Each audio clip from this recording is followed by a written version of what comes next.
Discovery, go and throttle.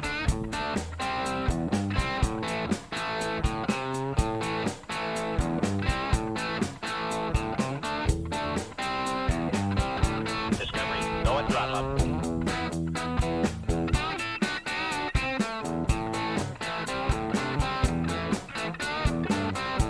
Discovery, go and throttle.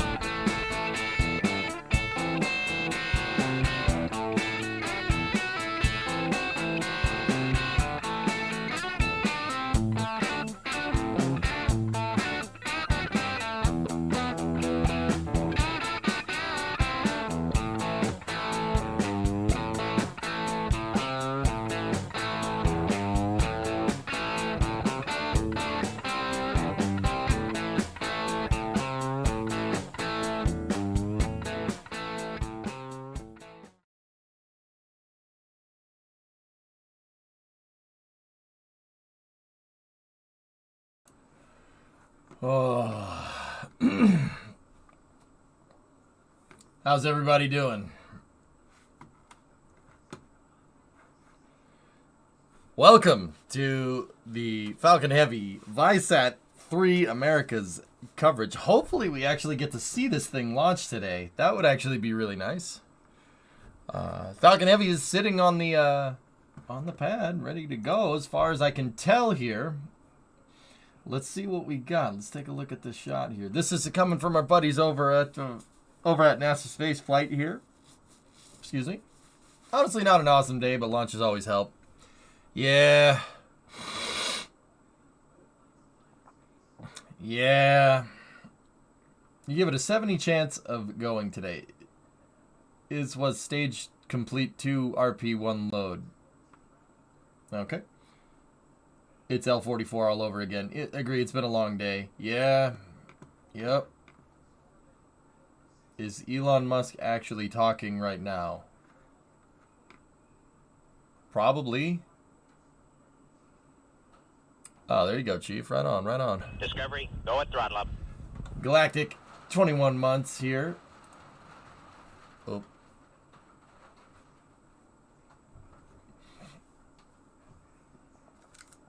The SpaceX official stream is not up yet, fellas. It's not up and running just yet. It's almost there. About 15 minutes out. So I figure we start a little bit here. This is not a good time for me. You know, there's a game 7 going on. I don't want to talk about it, but there's a game 7 going on. Game 7 between the Bruins and the Panthers. I don't want to talk about it. This is like literally the worst time. It's in the middle of the second period. But how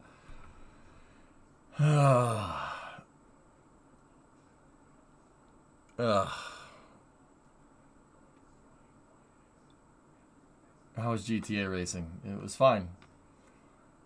The rain called to talk to... Dude, it's been raining all weekend. We haven't had a clear day here in a little while. Discovery, go and throttle up. The Wild's out. Who cares? Yeah, the Wild got beaten by the Minnesota Stars. Minnesota Wild got beaten by the Minnesota Stars. Interesting. So yeah, we're just waiting for Falcon Heavy here. So let's get the next space flight information. You did see the race, right? No, I haven't watched any Formula One at all this week. It's too busy. Sorry, it's just at a really terrible time. I can't do it, man.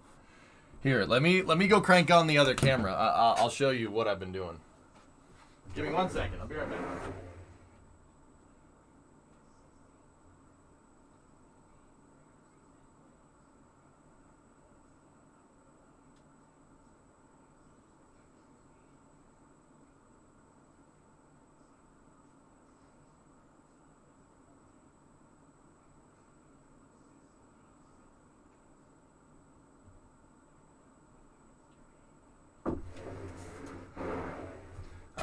We're back. Here, let me show you. Yeah, the Formula One race sucked from what I can tell. So I'm pretty happy I didn't get up for that. It seemed pretty damn boring.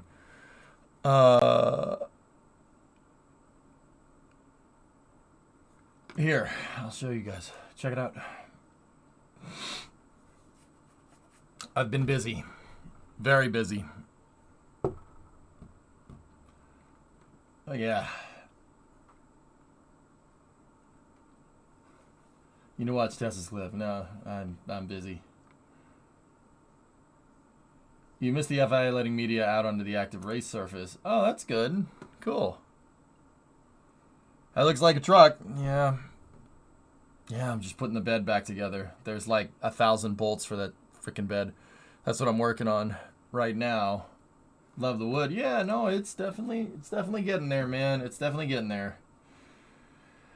Oh, it's getting there, dude. It's getting there. Yeah. I found out I had a cracked leaf spring though. Front right leaf spring is cracked, so that's good. Yeah, that's what I've been working on, the bed and everything, and put it all back together. So.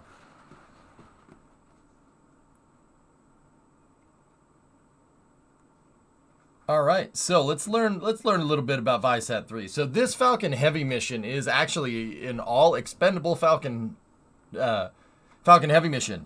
It is, yeah, all 3 cores are going to be expended. The only part that they're getting back is the fairings, and the fairings will be, because it's Falcon Heavy, will be the longest downrange recovery from fairings ever. It's like double the distance what they usually are. So I'd be really interested to see how those fairings fare.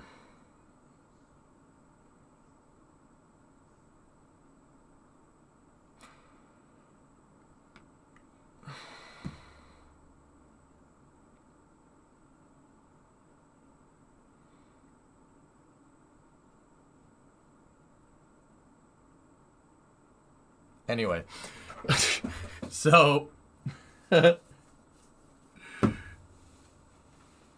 probably gonna need a good coat of paint. Yep. It's a higher orbit insertion. So Viasat-3 and 2 other satellites that are on board are going to a direct geostationary insertion. So instead of Falcon Heavy deploying it on a transfer orbit, it will burn for the transfer orbit, but the 3 payloads are not going to detach from the second stage, and the second stage will enter a 6-hour coasting period, and the second stage will circularize at geostationary and then deploy the satellites. That's actually a pretty nutso mission. Just in the ballpark of like Delta V numbers, you need as much Delta V to do something like this mission as you would need to like get to the moon. Yeah. So this actually is pretty dang cool. You do have to expend the 3 cores though. But it is an awesome mission. Hey, Okie, 5 subs. Thanks, man. Thank you. Just read the instructions and Bob kind of got stuck near the Bahamas because of weather. Yeah.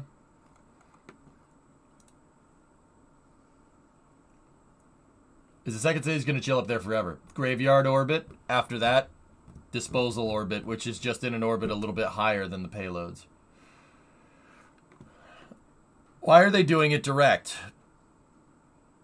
Discovery, go at throttle up. I think SpaceX has a lot of payloads to get through, and this was the best way to do it. And this gives them an excuse to build more Falcon Heavy cores, because the 2 cores on the sides, the 2 side boosters are 1053 and 1052. One of them has flown 3 times, and the other one has flown 8. Which is pretty nuts, actually, when you think about it.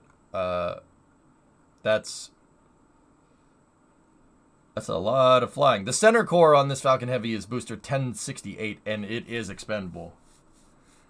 It's more life for the satellites, crownless. Yeah, basically that'll afford the satellites to be up there for a longer period of time.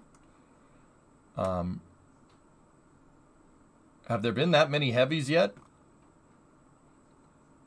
I'm not sure. Maybe it was converted. Let's take a look. It's 1053. Let's see. Let's take a look and see what we can see here. We're down here somewhere.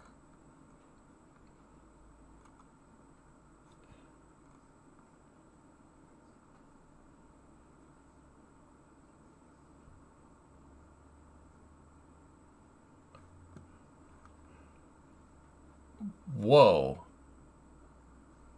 1052 launched Arabsat-6A, SDP-2. Then they converted it to a Falcon 9, CSG-2 Cosmos SkyMed, Starlink, KPLO, the Korean Polar Lunar Orbiter, or Pathfinder Lunar Orbiter, another Starlink, and then they retooled it for back to a Falcon Heavy core.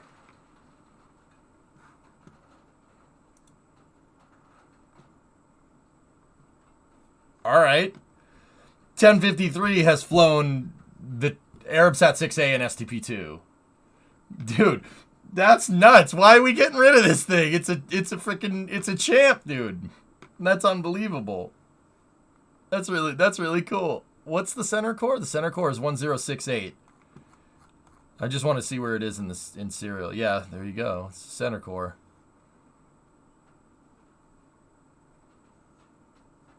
Interesting. It must be at end of life.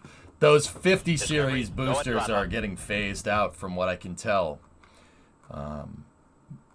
Yeah, that's pretty nuts, man.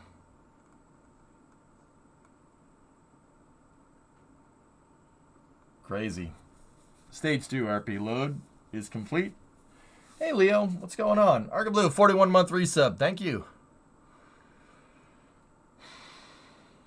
So, the cast should begin in a little bit inside 10 minutes. It's targeting a launch window about 28 minutes from now. 28 minutes from now. Here, there's a live shot from our buddies over at NASA Spaceflight. Yeah, Dukas, it is heavy time. Yep. Falcon Heavy was supposed to go off yesterday, but that ended up not happening. They did scrub for whatever reason. It seems that they had some type of problem, an out-of-family parameter. Maybe we'll hear some information on what it is when the cast starts up. Sebi, Tier 2, 81 month. Thank you very much. How many times have the first stages flown? The side booster, one of the side boosters on this one, Cerebral, the one that's close to us, has flown 8 times. 2 times as a Falcon Heavy core and 6 times as just a regular Falcon 9. The one on the right has flown the SDP-2 and Arabsat-6A. The second and third Falcon Heavy flights. That's the one that we can't see here. The center core has never flown. It's 1068. That's kind of crazy that 1053 was retooled. Keep in mind, this is off Wikipedia, but this tends to be pretty dang accurate. Right here, check it out. It was a Falcon Heavy side core, or 1052. It was a Falcon Heavy side core, and then it did 5 missions. Not 6. I said 6 before. It did 5 missions as a Falcon 9, just a regular old Falcon 9. 3 Starlinks, Korean Pathfinder Lunar Orbiter, Cosmos SkyMed, and then they retooled it for a Falcon Heavy side core. Because, yeah, they're interchangeable, which is pretty cool. That's really neat that they have that capability. Next space flight has the previous missions as well, if you want to double check. Yep. Elon recently talked about the results of the Starship flight test. Yeah, we saw that last night, dude. I've read it. It's pretty... I got most of the things I said I think were pretty on the money. In terms of sending it with the pad and the outdated booster. Yeah. You are not live on the NSF cast. Okay. Thank you. Lime Time Pop. Thanks for the raid. Alright. There we go. Yeah, okay, cool.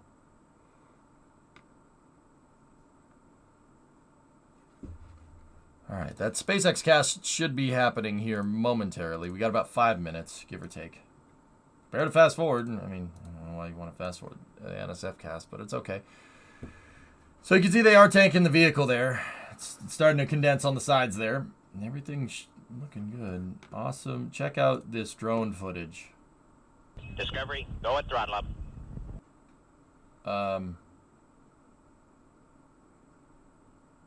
Oh, neat.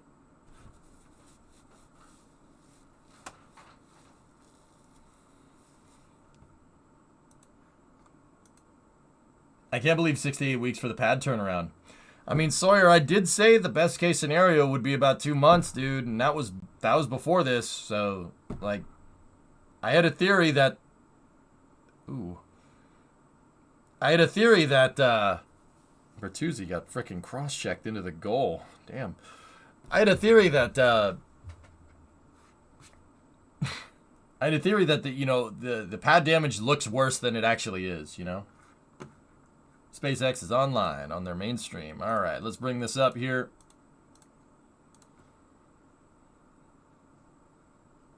They're going to burn. The center core will burn up, alleviate. The outside boosters, yeah, they'll probably just crash. But with no supersonic retro propulsion, they'll probably get damaged a little bit. I mean, but they're really going to have no fuel. They'll probably steer them on a trajectory that'll get them to burn up if I'm looking at it right. It's interesting, though. Alex over at NASA Spaceflight pointed out that the boosters, the side boosters, still have their RCS on them. So, yeah, that tells me that they're going to intentionally flip the boosters to get them to tumble after separation to get them to burn up. How about that? Like, I didn't watch Formula One. I don't care. I've been super busy, Hellfish. Check it out.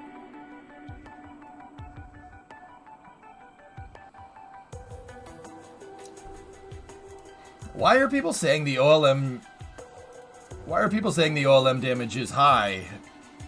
Is high when they never seen the inside. Tomas, it's because people just assume things. Because they have no idea what they're talking about. Yeah, this is the kind of thing I try to tell people. You know, people wanted me to weigh in on what happened to Starship after it started tumbling. I have no freaking clue. I don't care. I wouldn't be able to tell you. Because, dude, I don't think even SpaceX would be able to tell you until they looked at the telemetry. That's the thing. Nobody knows unless you have the data. This is what I tried to tell you. Turns out that the flight termination system didn't go right away, which is, that's probably something you should get on. Yeah, that's probably something that you should, fix. But yeah, the truck's coming along. Did he say they were charged though? I could see them being too much work to remove. Maybe, weather guy, I don't know. Discovery, go at throttle up. Oh, that's good, Sebby. I'm sure that's nice. I can't see you in the bottom right when I watch full screen on my phone. I don't understand what you want me to do about your phone, Johnny. I have no clue. What's the SpaceX link? I'll link it for you. 3, 2, 1. Go for launch. I'm not...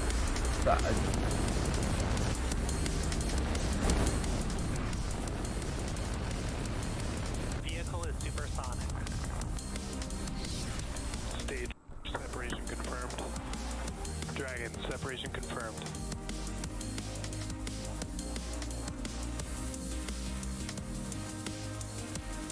Stage 1 is transonic. Landing legs have deployed. Alright, I'm gonna go to that side. And Falcon 9 has landed. Here we go. Hello everyone, you are looking at a live view of Falcon Heavy on historic Launch Complex 39A at Kennedy Space Center, awaiting liftoff at 8:26 p.m. Eastern Time. Welcome back to our live webcast of the Viasat-3 America's mission from SpaceX headquarters here in Hawthorne, California. Video not available in my country. Videra, and I'm a propulsion engineer here at SpaceX. Now, if you joined us on Friday, you know we did get roughly to T-minus 59 seconds in the count when the vehicle called an abort. Aborts are a standard part of the countdown process. If the vehicle sees anything that's even slightly off, it'll abort the countdown to give teams on the ground extra time to review any potential issues before flight. The teams did work through these checks, and the vehicle and payloads are healthy. We are now looking forward to liftoff just a few minutes from now. Today we have 3 payloads on the mission. Those are Viasat-3 as the primary payload for our customer, Viasat. Viasat-3 is expected to be the world's highest capacity satellite and will be the largest all-electric satellite ever to be launched. No booster recovery. In addition to Viasat-3, we also have 2 secondary payloads on board the second stage. Those 2 payloads are Astronis' micro-geo satellite and Gravity's CubeSat Gravity Space 1. Both are scheduled to deploy after Viasat, which will be a few hours after liftoff. And as we mentioned during our last attempt, for this When mission, we Starship do need starts a flying lot more, of help extra us. performance to help deliver these satellites to their final destination in a geostationary orbit high above the surface of the Earth. In order to do Direct this, we geo, will not baby. be recovering the side boosters or the center core, and instead each will burn the fuel that we typically use for landing. Now, because we're not recovering the boosters or center core, there's no need for landing legs, which you'll notice on the bottom of your screen there have been removed.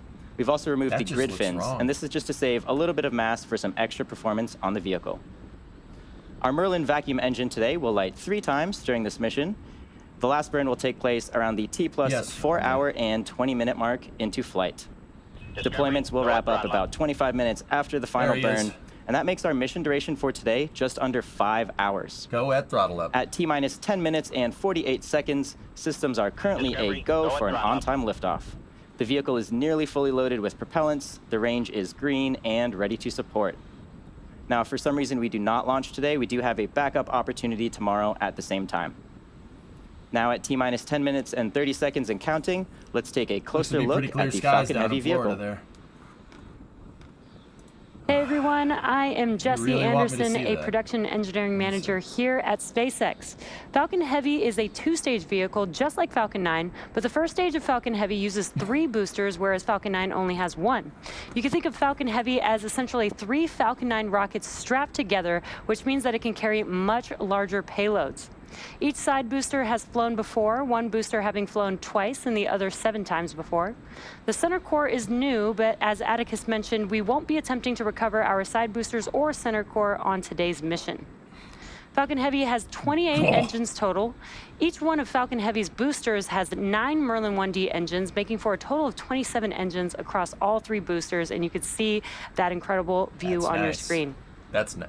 At full power, I like these that. 27 engines produce the same thrust as 18 747 airplanes at takeoff. Now they're working on that. The Hellfish. 27th engine is a Merlin vacuum engine on the second stage and will power the payload to its final targeted orbit.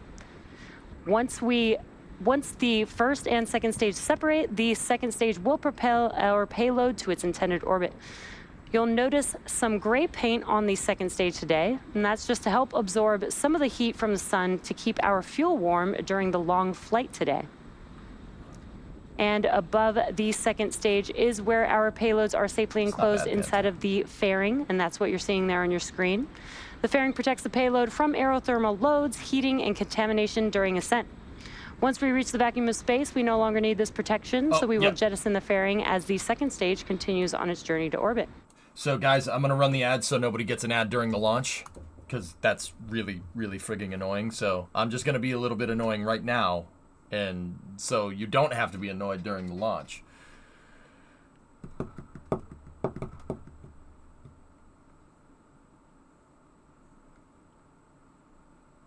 Nice, beautiful sky.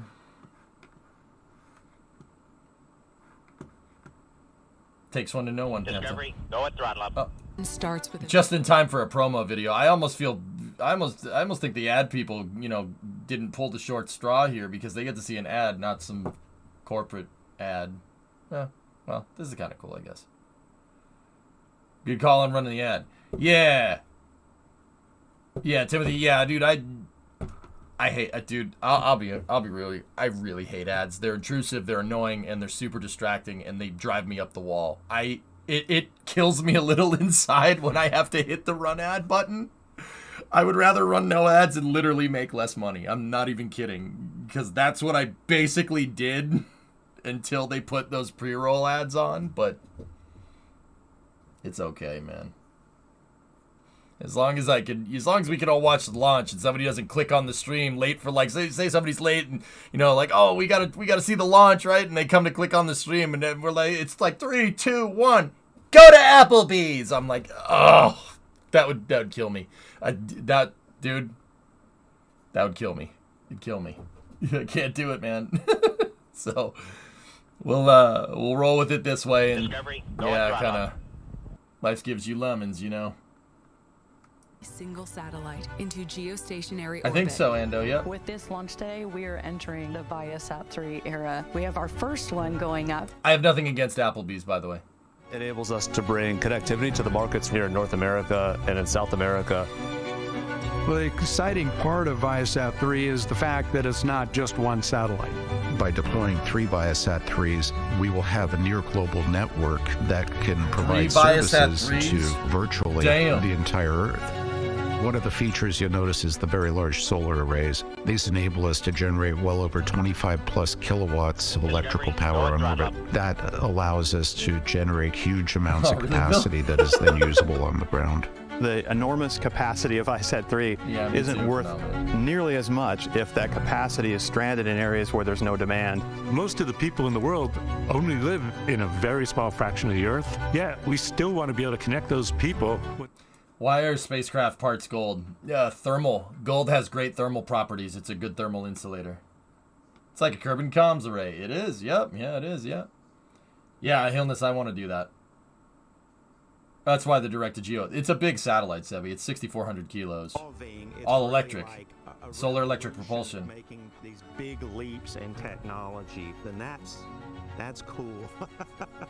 If you look okay, at I have a drop in the garage, dude. I have a bunch of stuff in there. Was actually the I think it was 4 satellite packages we've ever built, despite the fact that it's got multiples of capacity. We'll do that tomorrow. Took things that were twice the size of a human and brought it down to barely the size of a shoebox. The satellite design process is no longer by parts. Would you rather fight one human-sized shoebox or 100 shoebox-sized humans?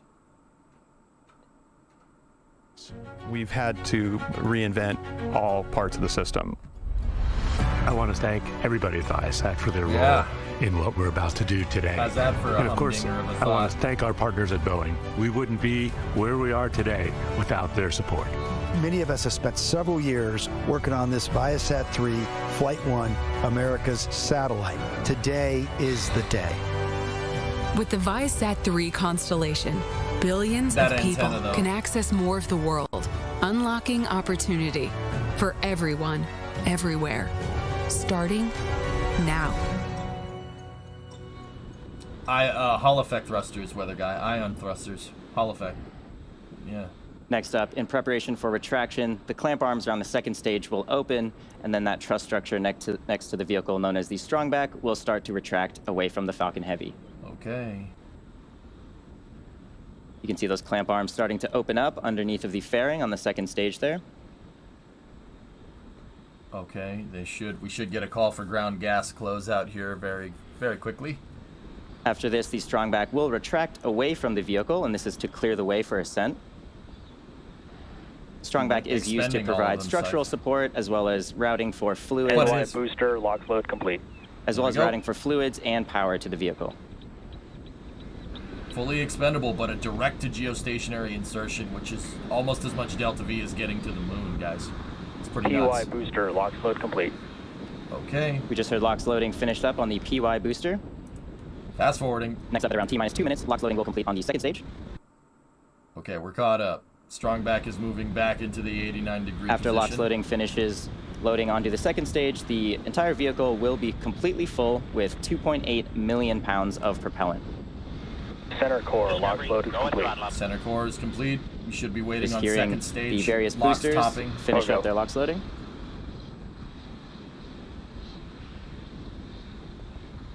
Yep. Heavy moved around a little bit, guys.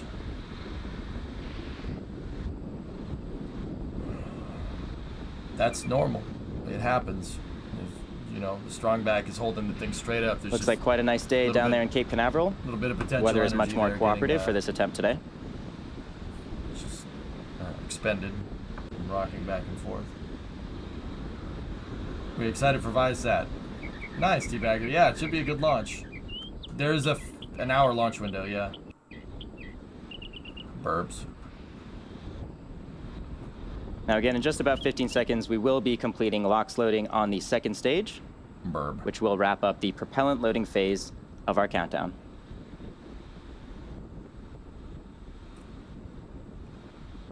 Second stage, LOX load is complete. And there it is. Falcon Heavy is now fully loaded with 2.8 million pounds of propellant. Coming up next, we should see some white clouds venting from the TE LOX line. Gas closeout. This is completely normal and part of our closeout process. They're venting the fuel lines that go to the second stage, guys. They're Following this, the vehicle will enter startup at T-minus 1 minute. So this is when the onboard flight computers take control of the countdown. It's going to get hot right here in about 90 seconds. It's going to get hot right over there. And shortly after the vehicle enters the startup phase, our LD or launch director should give the final go for launch. Let's listen in for those callouts. All expendable, Mateus. Yep. Direct to geostationary. Not a transfer orbit. Direct to geo meaning that second stage is going to go about 23,000 miles that way and circularize.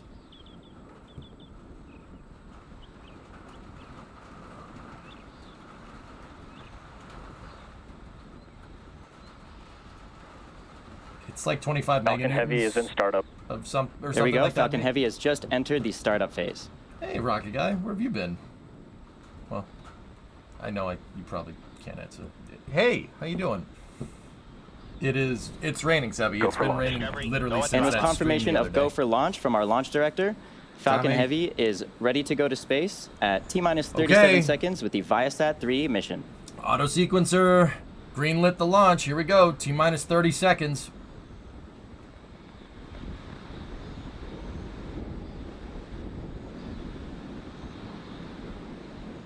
Oh, nice. There you go, Rocket. 15 seconds. 15 seconds.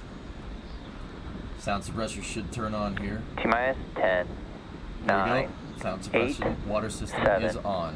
6, 5, 4, 3, Triple 2, green flash. 1. Engines full power. And okay, she's flying. Viasat-3. Go Viasat, go Falcon Heavy. Viasat-3 is in the air. Look to be a nice clean lift off there. Downrange. Downrange pitch over. M1D chamber pressure is nominal. SpaceX's propulsion expert reporting good chamber pressures across 27 engines.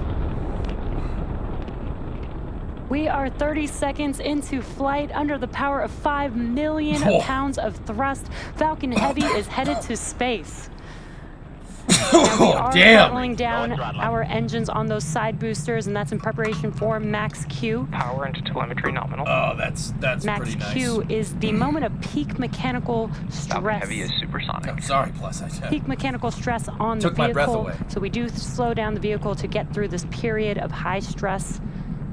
And once we pass through max Q, we will throttle those engines back up on those side boosters. Max Q. And great call out, we have passed through max Q. Okay. So we're going to throttle up those engines again on these side boosters. Oh man, that thing's really pitching over. You can follow along the telemetry on your left hand, on the bottom left hand of your screen.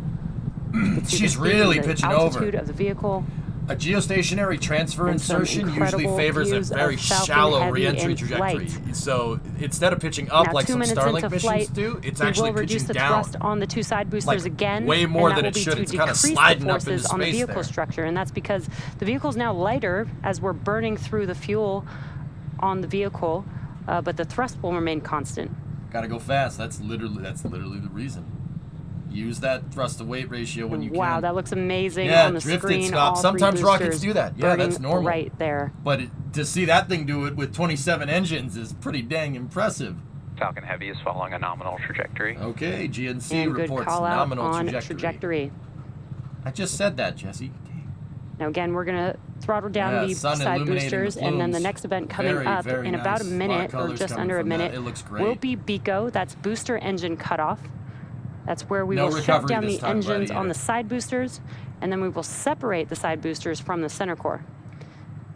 And as a reminder, we are not landing our side boosters or center core today due to performance needed on today's mission. Man. And you can see on your right-hand screen, we do have a view of the separation mechanisms. That's fast. From the center core to the side boosters. Jeez, even booster engine cutoff. Booster engine cutoff is going to happen around 3 minutes, man. Look at this. And BECO, or booster engine cutoff, is coming up here. It's the sunlight in a few seconds. As the And rocket engine chill has started. As the rocket gets high enough, it gets up over the horizon, and the sun's illuminating it. That's why the plume is so defined. Very, very nice. Watch, this is gonna look amazing when they separate. Booster engine cutoff. Side booster separation confirmed. Okay, we have good side booster separation. FTS is safed. Okay, flight termination system on the side boosters is safe. Great views there. We on the Viking funeral booster now. Engine cutoff. Oh, look at that! And we watched as those side boosters, and you can see them there on your screen. The reaction control systems on the boosters are working. See them? You can just see them falling away from right Falcon there. Heavy's center core. Wow. Awesome views. That's going to wrap it up for the side boosters today. There's a star going by. The next event coming up here in about 30 seconds or so is main engine cutoff. That is also called MECO, and that will be on the center core. Airplane. Followed by stage separation and then the startup of our second stage engine.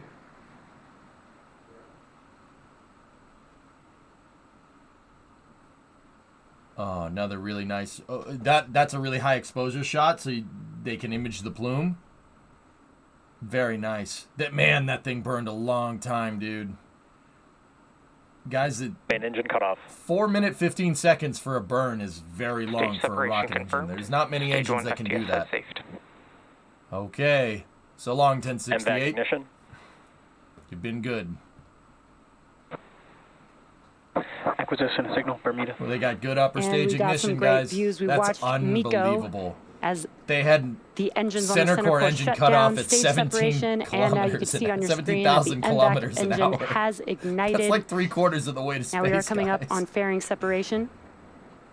Oh. Fairing separation okay. confirmed. Everything looks good there. And also we're able to see New and hear the Centaur call right out that Stage 2 is following a nominal trajectory. That the fairing halves have separated. They are now falling back down to Earth, and we will attempt to recover them using our recovery vessel, Doug. She's booking, man. That thing is absolutely booking. That's unbelievable. Here, we'll be able to tell by the speed over there if it's a direct geostationary transfer insertion. Looking aft at our MVAC engine. And our MVAC engine on the second stage is currently in the middle of its first burn. 28,000, then this burn has about a minute and a half left. It's way After out that, there, we'll Cajun. have an additional 2 burns of our second stage engine before payload deployment. She's really booking, Moto.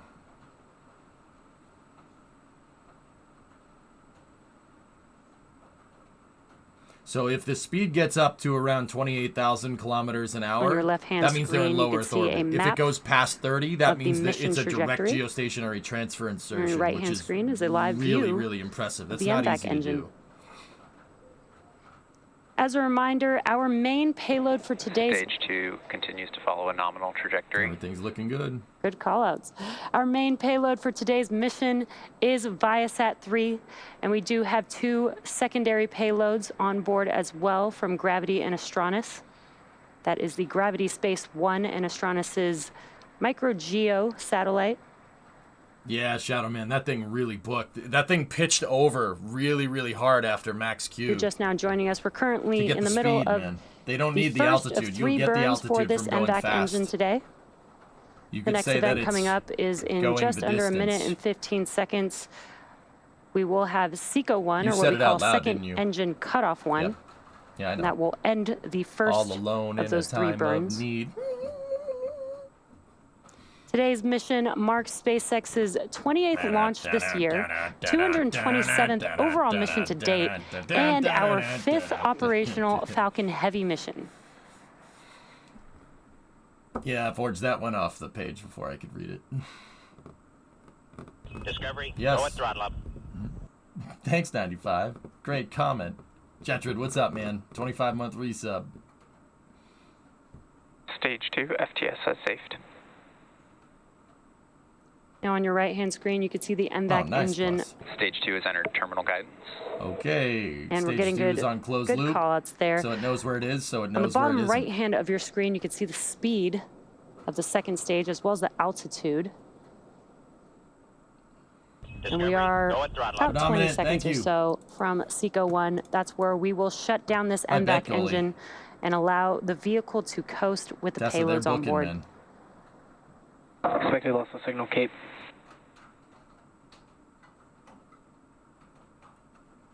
Come on. Discovery, go at throttle up. Hey, Dom. Thanks for the sub, man. Appreciate the prime. 26.6. And you could see that MVAC engine beginning to shut down. We did hear a call out for expected loss of signal. Discovery, go at throttle up. Nominal parking orbit. Oh, interesting, Forge. I got it that time. And we got confirmation of good orbit. So with confirmation of second engine cutoff and a good orbit, we'll be heading into a coast phase until our second relight of our MVAC engine around the T plus 30-minute mark. We'll come back to bring you live coverage of that second burn in about 20 minutes. So until then, sit back and enjoy the space tunes. This is asking a lot of that second stage. 3 burns is pretty crazy, and one of them occurring after like a 3-4 hour coast. Oh, nice. Wait, why is this shot all fuzzy? Oh, it was going into the darkness. That's why. I'm stupid. No landing. They expended all 3 boosters, Kroll. Will they show deployment? Most likely.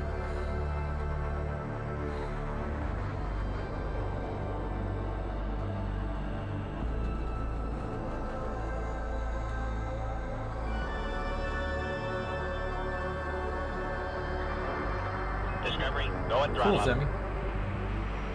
I'm at work and I missed the launch. Can I get a quick replay? Sure. Very pretty launch, guys. Yeah, very, very nice. A lot of colors. Looked great. Here. Got a little bit of a replay going on here. T-minus 10, 9. Yeah, Crash, that's crazy. 7, 6, 5, 4, 3, 2. This is a replay of what just happened here. The vehicle's coasting for its and transfer burn. of Viasat-3. Go Viasat, go Falcon Heavy. Oh my goodness.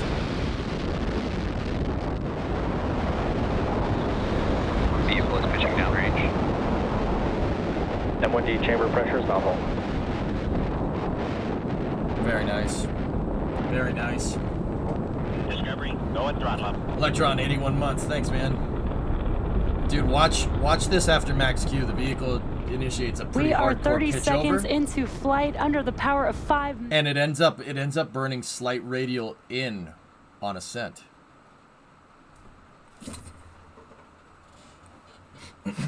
Watch. For max Q. Power into telemetry nominal. Max Q is the moment of peak mechanical stress. Falcon Heavy is supersonic. Peak mechanical stress on the vehicle. I'm good. So we do slow down the vehicle to get through this period I'm good. of high stress. I'm sorry. And once we pass through max Q, we will throttle those engines back up on those side boosters. Max Q. Shut up, Jacoby. That's not what's happening. We have passed through max Q. So we're going to throttle up those engines again on these side boosters. Read up. Was it him again? You can follow along the telemetry on your left hand, on the bottom left hand of your screen. You can see the speed of the vehicle. Let me back it up. Dude, watch the vehicle pitch over here. It looks like it goes slight radial in on the pitch over. Look at this.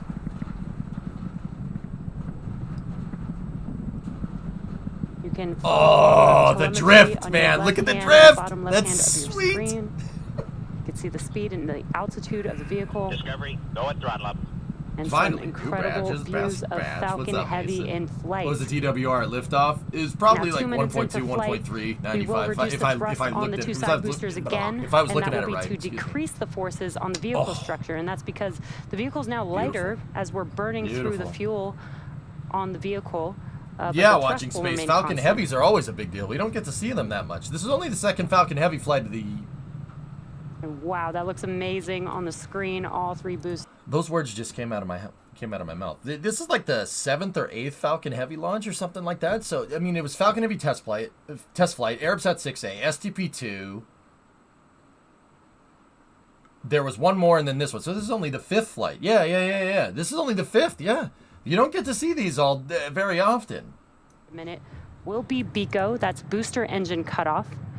That's where we will shut down the engines on the side boosters, and then we will separate the side boosters from the center core. And as a reminder, we are not landing our side boosters or center core today due to performance needed on today's mission. Here, let's bring us back up to the live cast here. Or you guys want to see booster engine cutoff? Let's be real. You guys want to see the booster engine cutoff? Dude. It looks like they have some interesting imaging here. I've never seen a shot like this in footage to my knowledge, but I've watched so many Falcons, I don't even remember watching half of them at this point. But they're all good, man, you know? The sun is illuminating the plume here. That's why you get these crazy colors. A second Falcon Heavy of the damn year. Can you believe that? Booster engine cut off. Side booster separation confirmed. Yep. Rip those boosters. So, if you look, guys, the reaction control systems on the boosters are firing, and my guess is that they kept the RCS on there to get them to tumble during reentry so they would break up. You could definitely see them both firing their attitude control systems. They're definitely on. I get it. I get it. Water falls from the sky. Can you stop, please? Jeez. Ugh. It's been raining for a week. A freaking week straight. It's ridiculous, man. And then the startup of our second stage engine. Ooh. Yeah, see, I haven't seen this. I don't remember this imagery being this pixelated, but it could just be camera settings. What are those lights? Those are stars in the background, Space Shark. Yeah. Main engine cut off. And the one that went sideways kind of looked like a plane, though. Stage separation confirmed. Stage 1 FTS has saved. MVAC ignition. Oof. You remind me of that in August? All right, that's fine. And we got some great views. We watched MECO as the engines on the center core shut down, stage separation, and now you can see on your screen that the MVAC engine has ignited. All right, here, let's bring us back up. Look at that, 15 minutes. It's already almost at the. It's already almost in West Africa.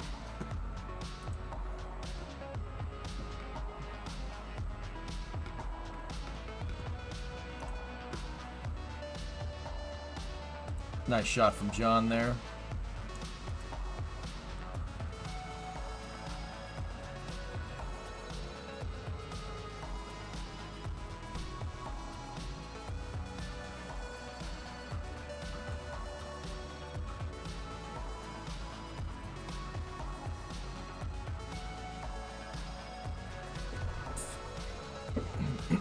I'm good. I'm good.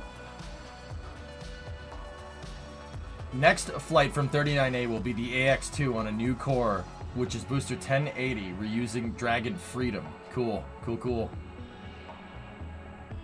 3 more flights planned for this year for Heavy. SF-52, Psyche, and Jupiter 3. Oh, that Psyche mission, man. Hopefully they can fix all the problems with it. It's a little bit, it's running a little bit behind, but I think they can pull it out. No, Rocket Guy. So payload deployed? Yeah, not this one. Not on this one. It's direct geo. I don't know if they're gonna send one. I think all 3 are going to geo. Psyche has no problems. You would know better than I would, Atran, but underfunding stuff tends to slow things down a little bit.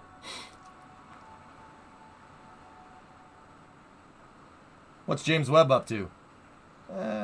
It's just Myron. Stars. And stuff. Actually, it had a shot of Jupiter the other day, dude. That was... Alright. Discovery, go at throttle up. They are in a parking orbit, Salyut. Yep. It said first payload deployment in 4.5 hours. Are they going to deploy one in late transfer orbit? Rocket Guy? I know one of them is going to Geo. One of them's actually, I mean, obviously Viasat-3, but I don't know where the Astranus payload is ending up, but the New Centaur H-1A, that one is also going to Geo. I don't know where the Astranus one is going.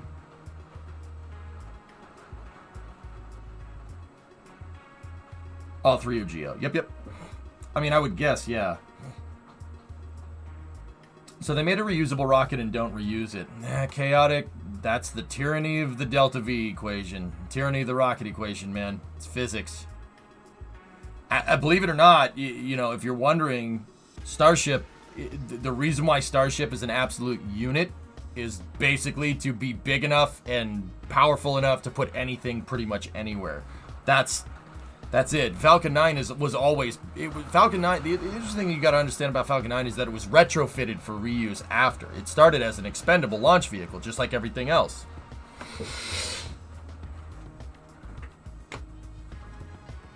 But it became reusable over time, so they could still expend cores from time to time.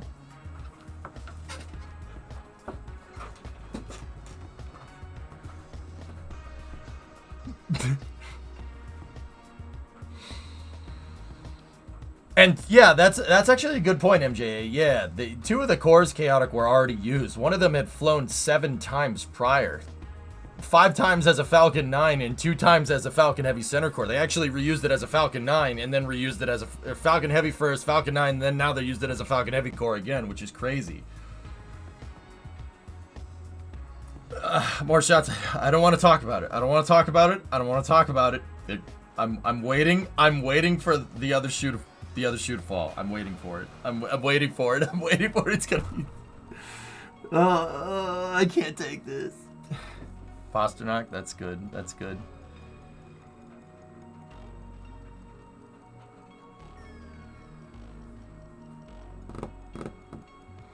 Busted, that was the go-ahead.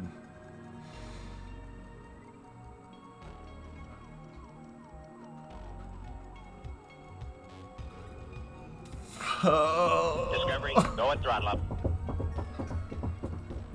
I'm stressing out, man. Dude. Alright, full disclosure, I yell at the television when I watch sports ball. It doesn't matter which sport. I'm sorry. I'm sorry, I do. But to be fair, I yelled at Falcon Heavy as well, alright? I yelled at it, okay? That happens, alright? I'm not even kidding. It's geostationary transfer. This is going to be the transfer orbit, Jacoby. It's going to do a straight Hohmann transfer. Very, very high energy transfer here. With a 4-hour 45 coast, that's very fast. Which will you yell at your wedding? No. What time's the next burn? About 10 minutes from now. I know, Sebi, I know. I want the Bruins to get through so the Leafs can do them in 4. Shut up, Sparks. Shut up.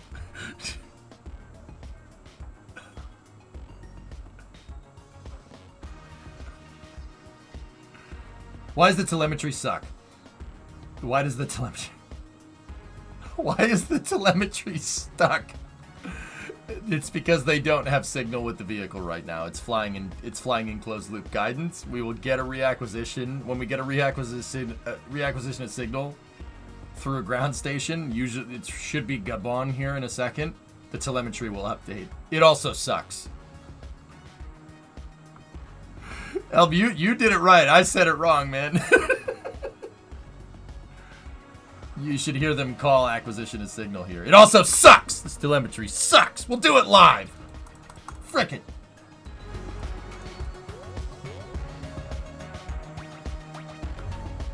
I'm 28 seconds behind live.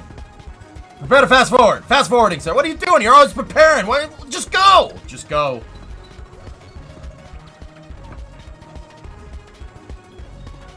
Average Falcon Heavy enjoyer.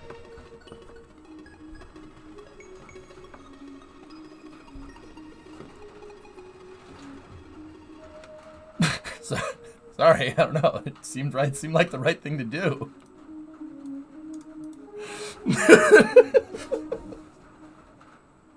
Versus Falcon Heavy connoisseurs like you and me.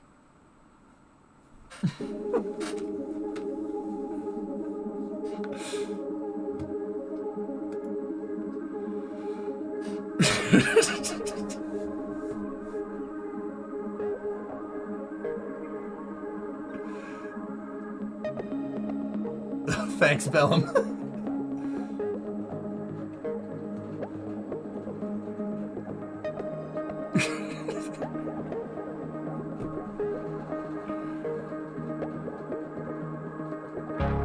Look up. Oh, you're talking next, that's it.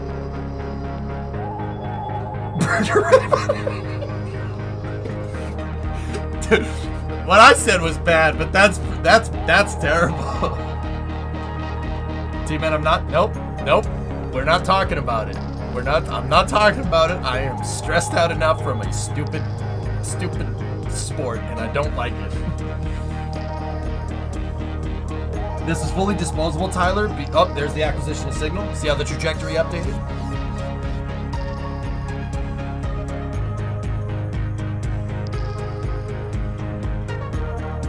Stupid stick puck. Stick puck is stressing me out, man. Why am I letting this thing stress me out? The telemetry no longer sucks. Signal about. There it is. Check out this drift view.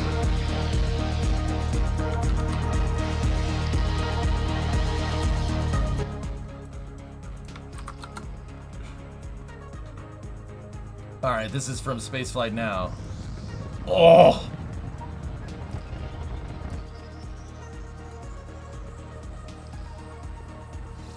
Yeah, see? It pitched over. You see that? Dude, look at that pitch. Oh! Dude! Yeah, slight radial in. Look at that. Dude! That is a very shallow ascent trajectory. Look at that thing! You can see it turn!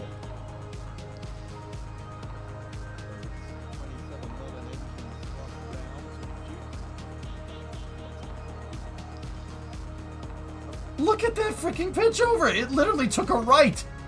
See what I mean? So geostationary transfer trajectories, guys usually favor a shallow trajectory as opposed to a steep lofted trajectory. Steep means you go up first and then go.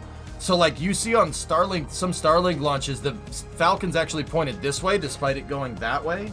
It's actually pitched up a little bit. This thing actually pitched down to get the speed, dude.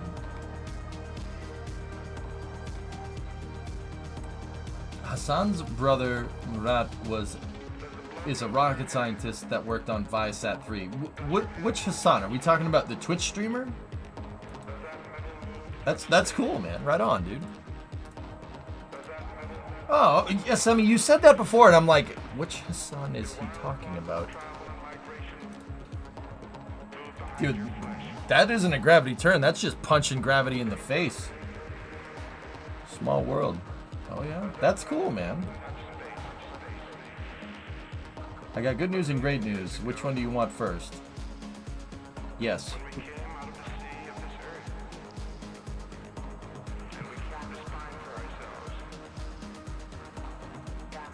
Nice, Panta. Let me see. Great shot.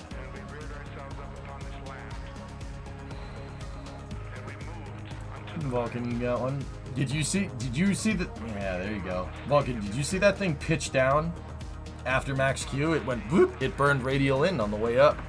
Very cool. Cajun, I know.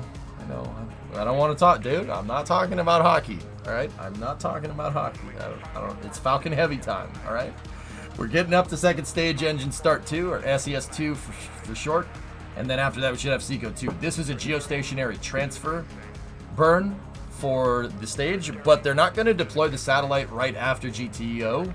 It's going all the way out for a 4-hour coast to a geostationary circularization and then payload deploy.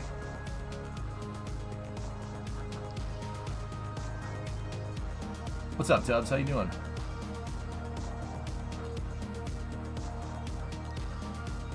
Is he going to fly back over the States? Probably not.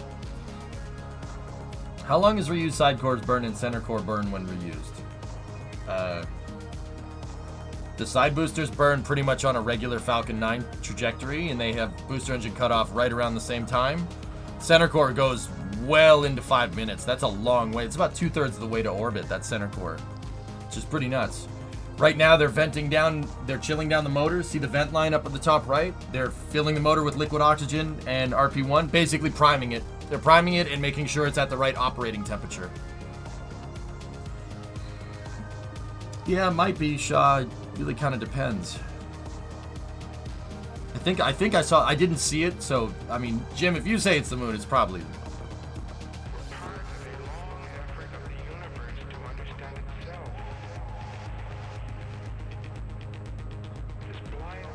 Does the first stage go to GTO and stay there? The second stage, Razmio, will go into a graveyard orbit. Yep, there you go. That's the moon.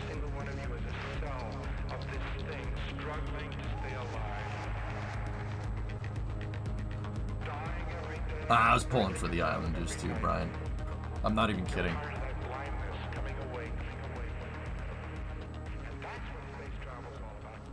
Welcome back to our coverage Here we go. of the Viasat-3 America's mission. If you're just joining us, we did have an on-time liftoff at 8:26 p.m. Eastern Time from Kennedy Space Center's Launch Complex 39A. Due to the performance requirements on this mission, we did not recover the side boosters or the center core, but our second stage is well on its way. Coming up next is the second of 3 total burns that the second stage needs to execute before payload deployment. Now for this next burn, we might lose ground station coverage, partly through the burn, so while we may not be able to confirm SECO-2 or good orbit immediately after, our team on console will be able to confirm this when we acquire signal from the next ground station. Now this burn should last just about 2 minutes and starting any second now. Okay, we got a good onboard here. It might go over the hill during the burn, though. I think that's what Atticus was saying. Watch that chunk of ice up there. Ready? Bye-bye. Got a good reignition.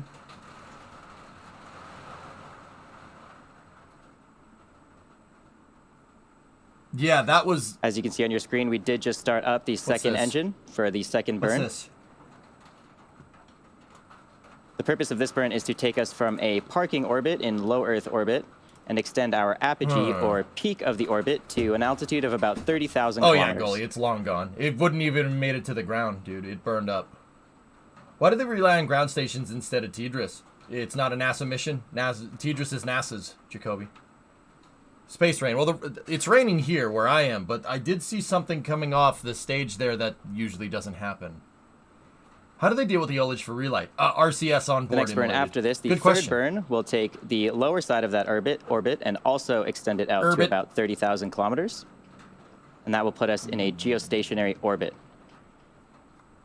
Yeah, I'm not sure what that is. A geostationary orbit is it takes roughly 24 hours for a satellite in this orbit to complete one full orbit around the Earth. Expected loss of signal, Gabon. They have LOS through Gabon. We should be getting a reacquisition through either Maldives or Now, as I mentioned Diego earlier, Garcia. it does look like we have lost ground station coverage. So once we regain signal at the next ground station, we should hear a call out for SECO-2, and that stage 2 is in a good orbit. Now, as far as live coverage for our third and final burn, that will occur in a couple of hours from now at the T+4 hour and 22-minute mark. I hope you all stick with us, and we will see you then.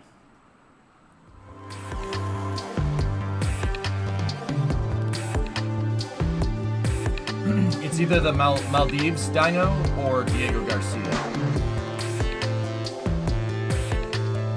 SpaceX does have another ground station in Hobart, Tasmania, which seems to be on the right trajectory here, but we'll see. They should be able to get Maldives or Diego Garcia because that's not the trajectory. If that they lost connection at 30 kilometer 30. Oh, there we go. There's the reacquisition of signal. 35,402 at 201. Altitude should be going up. Speed should be going down. Yep. Should hear the call after reacquisition of signal for nominal transfer burn. They don't use Starlink, guys. It's kind of a pretty hefty bureaucratic process to change the transmitting antennas on your spacecraft. True story. Why change Falcon 9? You know what works. Acquisition of signal, Malindi. Oh, they had, okay, Malindi, not Maldives. There's the call for nominal transfer orbit, and then they had the AOS through the Malindi ground station.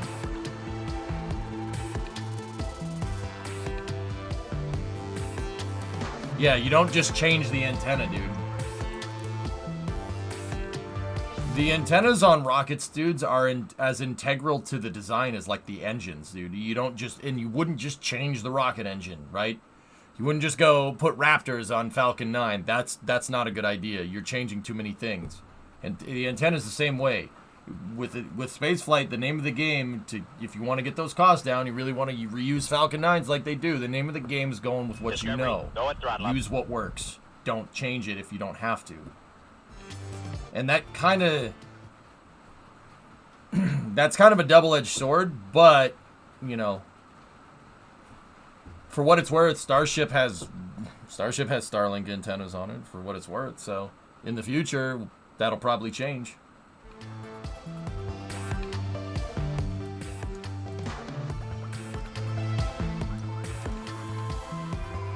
Hey, Squish, 59 months.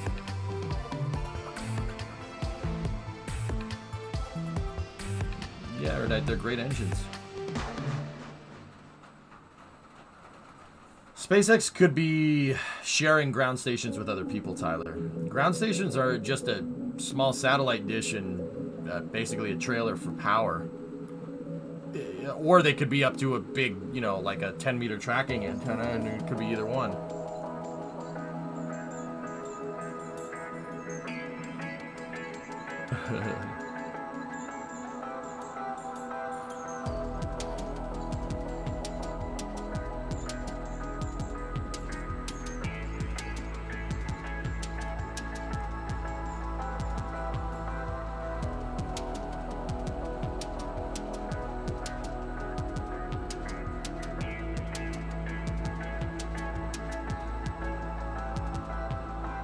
It'd be nice, robotic. Maybe in the future.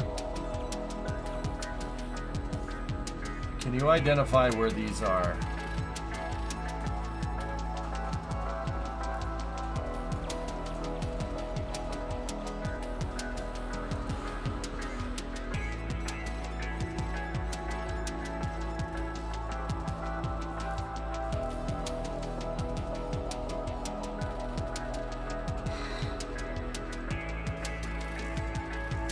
Bottom left is inside of the payload bay.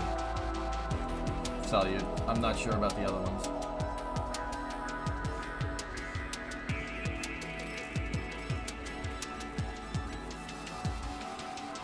Alright, Dukas. Feel better, man. Have a good night.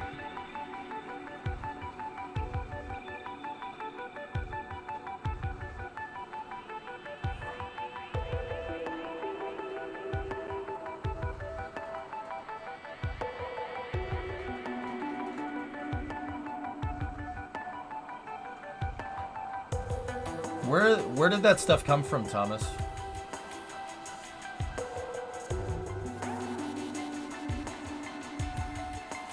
It's getting there, Erudite, yeah. Alright, Atron. Have a good night, man. Yeah. Are you gonna cover for the full plus 4+ hours? I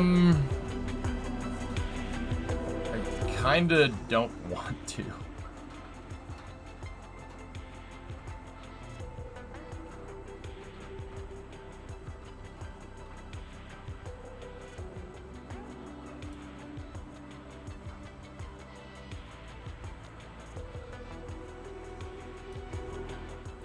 Yeah, guys, I'll,